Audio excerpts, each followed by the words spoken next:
Hello, my name is Isiah Jackson. And this is Gary Leland, and you're listening to episode 142 of the Crypto Cousins podcast. Feed your interest in Bitcoin and cryptocurrencies by joining Hall of Fame podcaster Gary Leland on the Crypto Cousins podcast. And remember, we are all cousins in the world of crypto. Howdy, howdy, howdy. Welcome to the show, Isiah. Oh, yeah. Thank you for having me. Glad to be here. It turns out that we kind of grew up close to each other, but at like way different time periods, dude. I'm from South Carolina, and you're from North Carolina. Oh, yeah. The good old Carolinas. Yep, from Charlotte. And, yeah, been to South Carolina a lot. My dad lives there now. So Where at in South Carolina? Rock Hill, right across the state line. So Yeah. I live barely down on James Island outside of Charleston, so that's about about 3-4 hours, I think. Okay. Yeah. My grandmother's from Charleston, so a lot of family in South Carolina. Yeah. Charleston was a good place to grow up as a kid. Well, we grew up on an island. It was good out there because we were at the beach all the damn time. Oh, yeah. So I was gonna say, yeah, if you got the beach, it can't be too bad. Yeah. Yeah, you come from a family of teachers, though, right? Absolutely. So my mother is a teacher. Grandmother was a teacher. I have an aunt set of teachers. I have cousins around the country who are in the education system, either on school board or principals. So yes, grew up in the education system a lot, and saw my mom teach for over 25 years now. So, I mean, that's a big move, moving from Charlotte, North Carolina to LA. hmm I mean, I moved from, like I said, Charleston to Dallas, Texas, and I thought that was a bigger move. Yours is a bigger move than mine. What Oh yeah. happened? What made you decide to move out to LA? So I started KRBE Digital Assets Group with my business partner King, and our consultant was doing fine, but we were on different coasts. He was already in LA, and he was just getting out of the Navy, and he was in LA, and I was in Charlotte. And we decided we needed to do a daily show to get the information out faster, which is called The Gentleman of Crypto. And he convinced me one summer, 2017, to come out and hang out with him just to see what it's like. And then September that year, I got my car in Charlotte and drove out here to LA, which was four of the most fun days. But yeah, it was a pretty big move, but I was just ready. I was ready to move anyway. And it worked out because the show is now at 570 episodes and been going strong ever since. And our business has increased as well. You're 570. My 4-minute Bitcoin show is 581. So I'm just barely ahead of you. It's every Oh, yeah. day. I do like you do. It's funny. I hmm drove out here a long time ago. That was a long time ago. I was 29, I guess, at the time. hmm And that was a big disruption or change in your lifestyle when you moved that far away. So you were already in crypto, though. hmm You discovered Uh, crypto when you were in North Carolina and then yep. moved out And to LA. So 2013 is when I found out about it. Ironically, from a banker, I found out about it, and I was in Raleigh at the time. I was a teacher, and when you're in your 20s, still trying to find your way, almost anything you'll try it. The good thing is I understood the reason for Bitcoin more than the price. Being tech based and working in IT over the years just helped reassure that. So yeah, I started out in North Carolina, and then when I came to California, just took it up a notch. So tell me about the Gentleman of Crypto. Oh yeah. So it's a daily show. It comes on at 10 a.m. Pacific time, and we go through news, updates, and answer questions for anybody who pops into the live show. And most of our crowd has stuck since 2017, 2018. After that bull run in December 2017, everybody wanted to know about Bitcoin. So we gained a big crowd, but they've stuck because we've consistently put out content that is relevant to the time as well as it's live. So you're speaking to people who know what they're talking about. Some people, they are okay in the crypto space, but they pre-record everything and they have a script. We literally go live every day and can answer whatever questions you have. So yeah, it's the Gentleman Crypto is really taking off. Yeah. My 4-minute crypto is a script, but I got to get my info out in 4 minutes. Yeah, that's what I said. I'm not going to be able to if I don't script it, right? Yeah. I'm not going to do it in 4 minutes. So Yeah, I got to exactly. really cut it down. But this show I record also, though. I don't hmm do much editing unless someone says, hey, don't put that in there. But, or if Yep. someone screws up or something like that. But, I find that I enjoy watching live shows. And I'd like to get into that. I just can't find out time. So I'm hoping someday I find someone like you have that's a partner that I can work with that can like handle that end of it, and we could build a show. Because I think those are great shows when you can bring in questions like that. And I'm sure that's what you do. You have people that ask you questions during the show and you can answer the questions live. Absolutely. Yep. We answer questions every day. Anything going on in the market. Some opinionated, mostly facts. But any questions you have, you can pop in on the Gentleman of Crypto and ask away. Is that at gentlemanofcrypto.com or how do people find that? On YouTube, you can find us at the Gentleman of Crypto. Yep. And website is being rebuilt. So I don't want to put it out now, but it will be up as well. Okay. Now, really, I don't know if this is what you're most known for, but this is kind of like your hot thing right now, I guess, is your book. Yep. Bitcoin in Black America. So let's jump to that real quick too, and tell us about your book. Just give us a rundown on it real quick. Oh yeah. So Bitcoin in Black America was written and published last year, July 11th, 2019. And fun fact, the only time President Trump has ever tweeted about Bitcoin was on the day my book was released. So that kind of gave it a boost when it first came out. And since then, cool. Yeah, that's what I said. It's free promotion. I didn't have to pay for it, but a lot of people Google Bitcoin, and Bitcoin in Black America came up for a lot of people. So that book came out, and one of the things I wanted to do was make my message more efficient and get it to as many people as possible. And I also wanted to make sure that the Black community realizes that Bitcoin is a great opportunity for us economically, even though we don't many Black people don't know about it. And unfortunately, the media does a good job of that, misinformation, because Bitcoin was tulips, Bitcoin was a scam, it's used by drug dealers, all of that stuff is what the media says. So I wanted to write a concise book for the people in my community so that they could read it, apply it, and see that a regular person, such as myself, has been in Bitcoin for years now, and I'm not a nuclear physicist or one of the super smart people. It's just learning it and applying it. So wrote the book for that reason, and I'm glad people are taking a liking to it and are able to process the knowledge. So what would you say, and maybe you just answered it, but I'm not sure, but I want to make sure I get precise. What motivated you really to write this book? I mean, because you knew the content, and so, I mean, what made you say, hey, I'm going to write this particular book? Because you could have written a book about anything. Oh, yeah. Yeah, so the idea, I started thinking about it 2016. After it was following the Mike Brown protest, they got killed in Ferguson. Right. And one of the things I wanted to do is what is happening now, protest again. I wanted to stop them from happening because I wanted us to have an economic solution so that we could control the neighborhoods that are being terrorized. And started thinking about it. The same roommate that told me about Bitcoin, I kicked around the idea with him. He loved it. And then I was like, well, I'll write it when it's time. And that's how it came about. And I started writing it in 2019 and finished it that year. And, one of the biggest motivations, too, was to get the book out before something like what's happened the last couple months happened. Because if I just wrote the book and just published it, I could be seen as an opportunist or somebody who's trying to take advantage of the moment. But I tell people I've been talking about this for years. So I saw this book a while ago, as a matter of fact. Exactly. Yeah, exactly. So that was sort of the urgency of getting it out last year because I knew 2020 was going to be pretty big. Yeah. So, I think that I saw maybe 2 weeks ago a video on, I saw it on Twitter.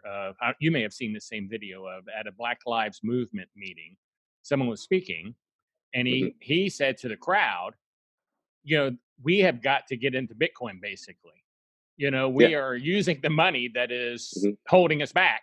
We're keeping them in power by using their money. And even if you spend $5, or $10 on Bitcoin, you're doing something to help the people, basically, instead of helping the banks that are holding us down. And I thought that was a pretty powerful message that the guy made. You know what video I'm talking about? Oh yeah, absolutely. It was made out here in LA it was downtown, I believe.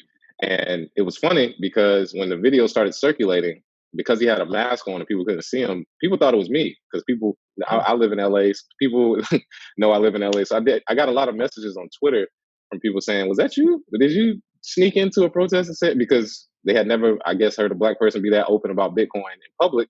And I said, no, we're waking up. People are starting to realize, the thing that is holding us back, the root of the problem is the money system. So I was glad to see that. I follow him on Twitter, talked to him a couple times. So yeah, it's great to see. And I think some people got the message, but I think most people will with news such as PayPal today Yeah, will that's and strong Venmo. news. That's very big news because If then that people are becomes saying, true, if it's not a rumor, I mean, you yeah, know. exactly. Yeah, exactly. If it comes true, that'll be great because then people will say, hey, this isn't going away. I mean, I think Cash App was enough proof that it's not going away. Them accepting or allowing people to buy Bitcoin. But yes, glad that message got out. And I got offered money from other sources to go to a protest and do the same thing. But I was like, that was organic. That was perfect. That's exactly how it should be. Nobody was expecting it. So I love it. And in case you're listening and you don't know what Isaiah and I are talking about with the Mhm. news, it was a news article came out today that's rumored that PayPal and Vimeo are going to Mhm. start selling Bitcoin, and it maybe the announcement will be made within the next 3 months or Yep. something, if I'm correct. Which, like you said, that'd be. I mean, what do they have? Like 150 million users or something? Yeah. I Heck, think if even 300 million. Yeah. 300, yeah. So even Yeah. if 1% of them Mhm. join up, That's that's all a you lot need. of people. Mhm. Yeah, that could Yeah. start an incredible thing. Yeah, I saw that, and I saw that, like I said, that guy give his talk, and I've seen a sign here and there during an event, buy Bitcoin, blah, blah, blah, Bitcoin. But I wish we would see more of that because Mhm. I think you've got a great point. That's a great way. I think I made a post about it 2 weeks ago. So saying, it seems to me like buying Bitcoin would be a good way to get your point across, or anyone Mhm. to get their point across and accomplish what they want. If you defund the people who are causing you problems. Exactly. I mean, I And it don't know. It seems doesn't sound like rocket science to me. I mean, yeah, it sounds so simple. It's complicated. I mean, you tell people that and they're like, nah, it's got to be more. We got to do. And I was like, honestly, the most peaceful protest you can have is just simply buying Bitcoin. Take your money out of the banks, stop using their services. At least if you start using Bitcoin, there's a push from the Black community to use Bitcoin. At the very least, they'll have to change their practices. Even if banks don't go away forever, and like some people think, at the very least, they have to change their practices, and they will have to offer a better product in order to get your business because Bitcoin is becoming more and more, easy to use. Onboarding is a lot easier. So yes, I think Bitcoin can get the banks back in line, and you're right. I think that's the best way for us to protest. I think it's kind of like when I was a kid, being a little kid, Martin Luther King led protests and, peaceful protests. But if stores during the civil rights movements were not kind of like caring about the Black consumer Mhm. and treating them not in a good way, they had times when they just would quit shopping. They boycott. Yep. Yeah, thanks. And then when they boycotted, they said, geez, we need that business. We're going to go out of Mhm. business. We need to change our tunes. Because Absolutely. money is a big, big mover in this country. Money Mhm. is like sometimes the only thing people understand. Exactly. And the Montgomery bus boycott that they did after Rosa Parks wasn't allowed to sit, they bankrupted them. They had to, it was probably, two busing companies. And once that one big one went bankrupt, like 6 new ones popped up because they simply didn't give them their money. And, that is one way to do it. But at the time, they didn't have Bitcoin. Now we can go a step further and we can defund the entire system that is literally the only thing funding your terror right now. So if you actually want to solve the problem, you got to go to the source. All this other stuff is mostly smoke and mirrors. But once you start talking about the source, I think we'll get a better understanding Yeah. of how to solve the issues. Yeah, from I that agree point. with you 100%. I think that is good. And I think your book, like I said, I told you earlier, I'm in the middle of another book that I saw you recommend, actually. The Price of Tomorrow, I think. The Price of Tomorrow, yep. Yeah, Mhm. I'm about halfway through, so I'm going to read yours next. So if your book's going into that, I think that's a great message that I believe in also. So Mhm. I'm kind of excited to get into that and read that book there. I didn't realize, though, that during the Montgomery situation with Rosa Parks, I knew there was boycotts. I didn't realize they actually, because of the boycotts, that the bus company that caused the whole issue Mhm. went out of business. Yep, they boycotted them for a whole year. So Well, they put literally you had out of empty. business. That'll put you out of business. So yeah, and even though it was publicly funded, so to say, it was private interest involved, and they had to restructure and start all over. So yep, it works, and it's been done with other businesses, just not as much today, only because I think a lot of people in the Black community don't know that their dollars are going towards companies who are funding their terror. A lot of the big corporations, a lot of the private prisons that are built, a lot of the police violence we've seen is all as a result of the money you use. So we got to find a different way. I met Rosa Parks maybe 15 years ago, and you wouldn't think that such a little woman would be so powerful. I mean, to be honest with you, because she's just a small little woman, but she had a power and she was determined. I mean, so if a little lady can do that, start something like that, anything can be started, and Bitcoin can definitely go that way. Now, do you think, how are sales going with the book, by the way, before I go further? Are they what you expected, or are they doing better? Actually, last 2 weeks, volume has been exponential. I've sold about 10 times as many books in the last 2 weeks than I have the entire year. Oh. So as far as it picking up, I think people are starting to see the message. I had about 4 or 5 new bookstores that are carrying it. So sales are going good. I'm just happy people are finally seeing that this is a solution, more than just, Bitcoin price go up. It's like, no. This is actually solution based. And we're getting a lot of new eyes on it. So, people who are older is sort of the crowd I was going for, as far as giving them simple explanations, and also younger crowds, college and high school and younger, so that they are introduced to it. So, people in the middle class like us, you kind of want to just keep it in the road. You got kids, you got a mortgage. It's kind of hard to discuss it with them. But the younger generation, as well as the older people who may have a little bit more money, I definitely wanted this book to be simple for them. Well, I think, that's a real problem with Bitcoin, is that a lot of people see it as orange coin goes up only. Yeah. And they don't realize it's anything but an investment vehicle. And then they go, no, that's way too volatile of an investment vehicle for me. And really, that's not all it is. They just don't see it that way. And I was telling you before the show,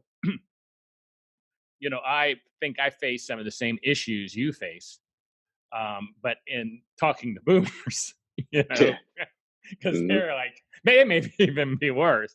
They probably are the worst of all to deal with, because they're all set in their ways. They're stuck. Yeah, they're stuck in their ways. and as I posted this morning on Twitter, a lot of boomers, at least ways that I hang out with, are retired, and they're pretty much set. I mean, maybe they're not going to be any wealthier, but they pretty much can live the rest of their lives and have their bills paid and take a trip here and there and see their kids and eat and not have to worry about anything. So they're kind of going, why do I need to take a chance? I'm already 70 and I'm already, I know I got enough money, and with Social Security and with Medicare, that I can live the rest of my life, and why take a chance on going for the orange coin go up? And then it doesn't, and now I'm wrecked, at 70. Yeah, true. And one thing I always tell older people of older generations, one thing I tell them is the trust you have in your pension and your retirement, it only takes one time for it to crack. The one time you can't take your money out of your pension, or the one time banks go insolvent, like in '08, and they can't give you your money, it only takes once for them to, in my mind, to be like, okay, well, the trust we were promised is not here. With Bitcoin, supposedly Bitcoin has died 1,000 times. Somehow it's still here. It went from 6 cents to almost 10,000. So volatility is great if it's in your favor. So, I try to remind them that, look, Bitcoin can fail 1,000,000 times in your mind, but it's never actually going anywhere. That pension fails, that's human error. That's not going to be very good. So I don't try to scare anybody. I just think you should have a plan B. Well, I think that the pensions, they really have a big issue there anyway. Yep. I mean, I think they're unsustainable as to what they are. I mean, when some guy works somewhere and then he gets the last paycheck for the rest of his life and he's going to live another 30 years. I mean, because it's even like Social Security. I started getting Social Security at 65, which is great. Well, I don't get it yet. I'm waiting until 70 to get the most, but I could get it. And it's kind of like going, gosh, with today's science and the shape I'm in and how people are doing nowadays, I might live to 100. Yeah. So how could they possibly afford to give me money for 35 years, even though I put it in? What I'm getting back is so much more. And then I'm getting Medicare, which is like, oh my gosh, that's like the greatest thing ever invented. If you were like me and you were paying, if you were paying it. Yeah, I had a $8,000 deductible and I was paying $2,000 a month for insurance. that's a heck of a deal if you're in my situation and you're self-employed and you were old, you know. So I just don't know. And that's just like a pension. I don't know how they can possibly do that. And that's what I think Bitcoin is the safety valve for, because I think they're going to shut those down. You know, I went to my bank. I took a picture of it. I went to my bank like 3 weeks ago and it was shut down. And there was just a sign on the door saying we're closed. Call us if you need to get into your safety deposit box. That's all it said. Didn't say when it was opening. Didn't say Jack, just a sign saying it was closed and give a call if you need to get into your safety deposit box for an emergency. Yep. And unfortunately, I've said this for years. I was like, imagine waking up and your bank is just closed. That happened. That We was literally mine. just watched. That was mine like 3 weeks ago. And it's Bank of America. It wasn't like some little bank. Mine was Wells Fargo. It was shut down except for appointments. And I was like, so y'all, do people really think that they can't just shut down and be like, well, we'll see you when we see you. They can do that tomorrow. And what will you do? Because it happened in Greece. They shut down banks for like a week and nobody could get money out of ATMs. And the price of Bitcoin went up, I think, 20-something% in Greece because they were like, well, I still have to buy stuff. What options do I have? So I think banks will eat themselves. I like to say that all the time, is that their policies are built for them, for crises not to happen. So when it does, they eat themselves. They print more money. The Fed prints more money. Banks have to shut down. Their services are unavailable, and there's still humans that work there. So their money is affected. So how do you think, they're going to feel coming back to that? So yeah, you're right. 2 weeks ago when you went? We went like 2 weeks before to start pulling out money. And I told my wife to go get a certain amount of cash out of there. And she went out there and said, now all you can have is $3,000. And she said, what do you mean? And they said, that's all money you can have. And she goes, believe me, we have more than that in there. And I said, and she goes, but that's all we can have. I don't understand my wife just couldn't understand it because she has no concept that the banks could close. That's not even her brainwave. When she came home and told me, I was like, yeah, that figures. And my wife was just kind of like, what do you mean? No matter how many times they told her, she couldn't understand it. And they said, you can come back tomorrow and try to get the same amount again. And she goes, well, I'd have to come back for quite a few days to get what we were planning on taking. Well, and so you guarantee I can get that much tomorrow? She said, no, I can't guarantee you can get that much tomorrow. It could change, you know, but now it's open. It was kind of a weird deal. And so we've gotten out what we felt like we needed to get out. That's kind of a weird deal, isn't it? You go to a bank that was a test run. That was a test run, I think. You go to a bank, it's closed. What do you do? And a lot of people might have panicked, but that's what Plan B, that's what Bitcoin and other cryptocurrencies are for. You got to have some sort of backup plan if you need to buy stuff. There is nothing better right now. Can't rely on banks. What do you think would happen if all the banks closed instead of some of them for a week or two?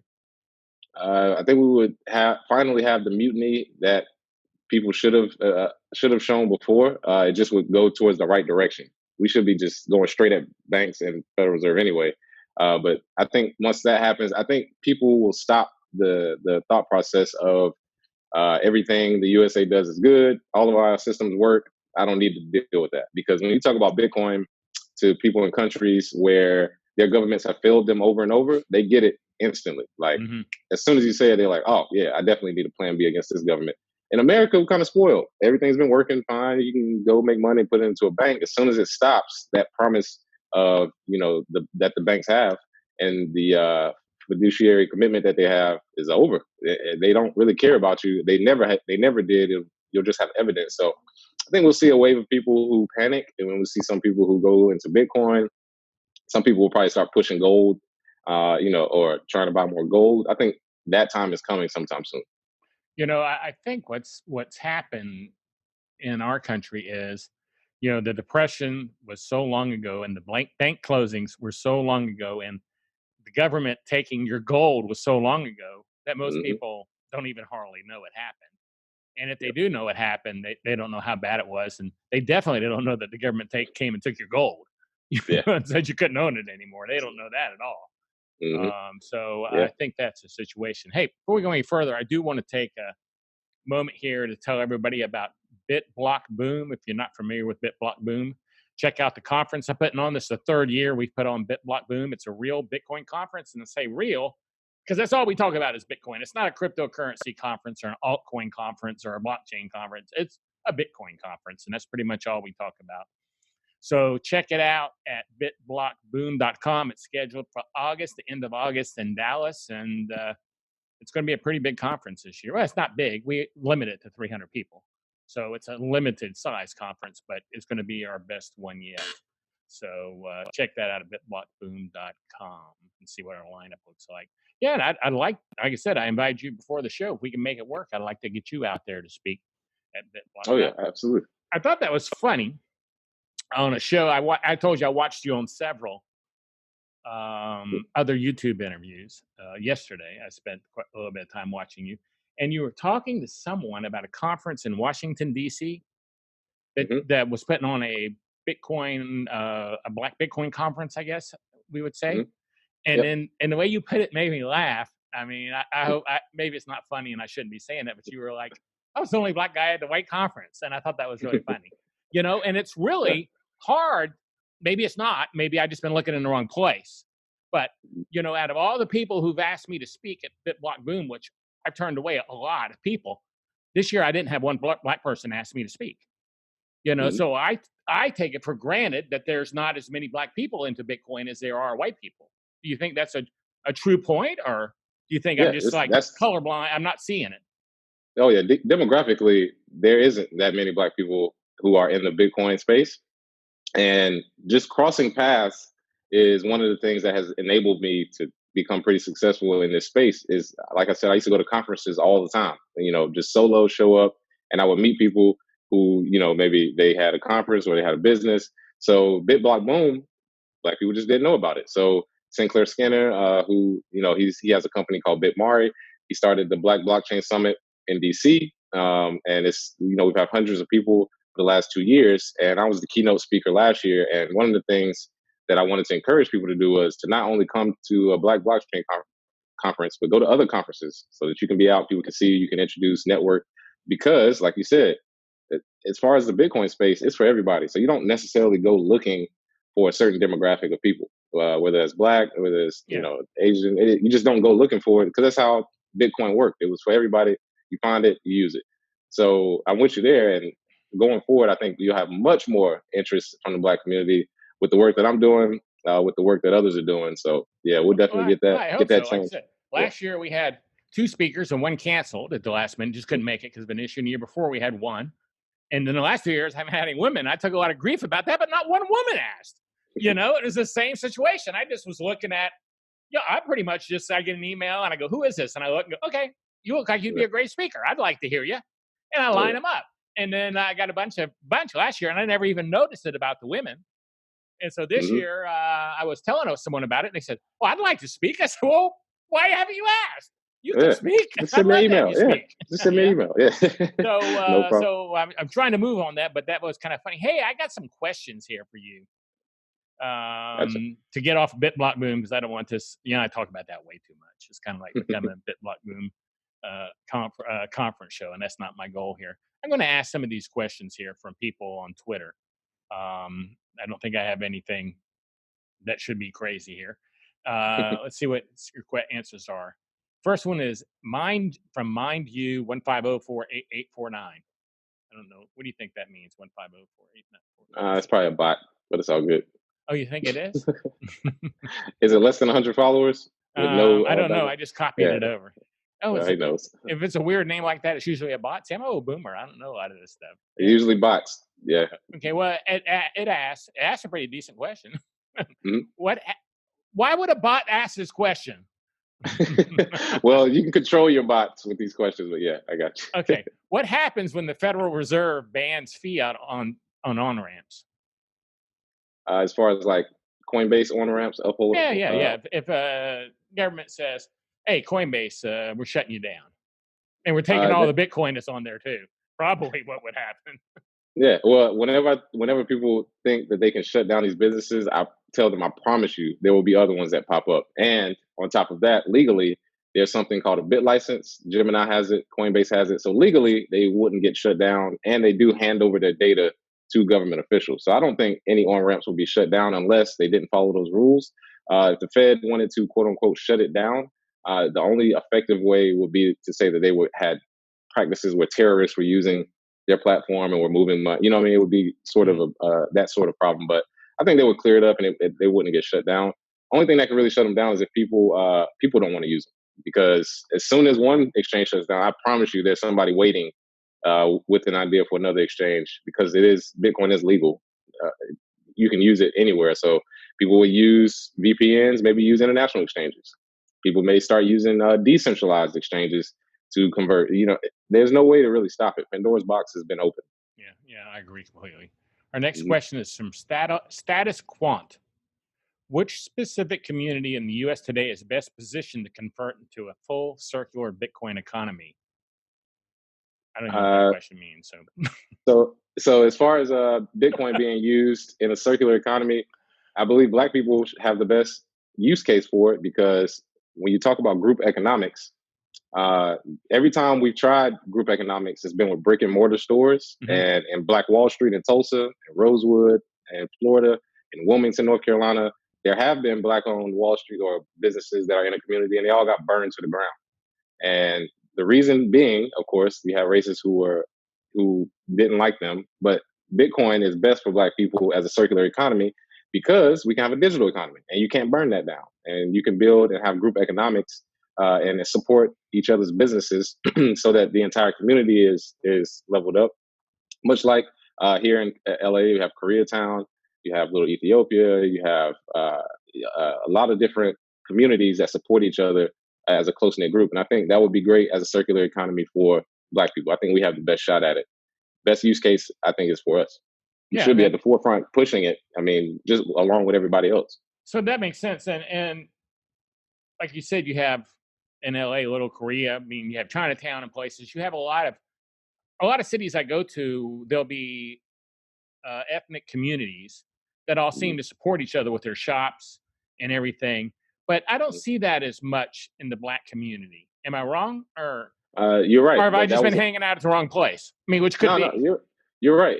But that was a concerted effort. One thing I want to remind people is that Black business owners in the 40s, when they tried to build businesses in especially in the South, they were denied loans. And then those loans were instead given to immigrants. That's why you have a lot of Korean stores in the middle of the hood in LA. That's why you have a lot of Indian shop owners in the neighborhoods in Charlotte where I grew up, because those loans were given to immigrants over Black people, simply because there was a law, I can't remember the name of it, but a banking law against discrimination against immigrants.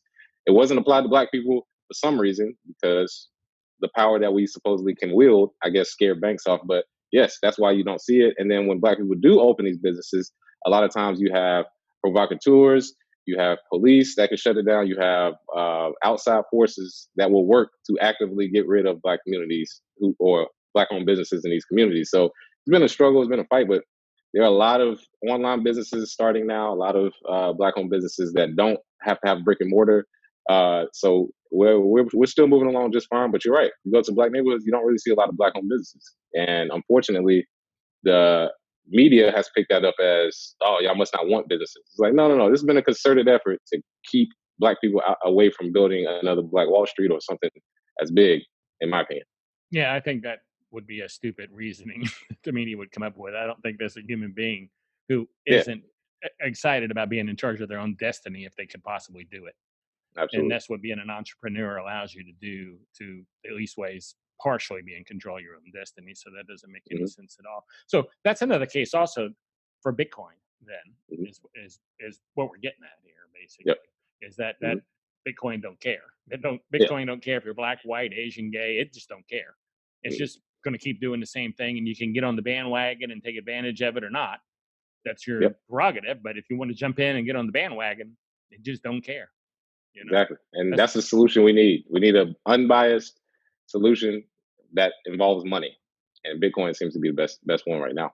Yeah, you don't need to worry about going to a bank and getting a bank account. Yeah. You don't have to worry about getting turned down at the bank account and saying, you don't have to worry about them telling you can only take out $3,000 either. Yeah. Or going up and it's closed. Yeah, exactly. Bitcoin never closes. Yeah, both of those were weird to me. I mean, and maybe more weird because I've been around a long time, but I kind of expected it. Let's see. Another question.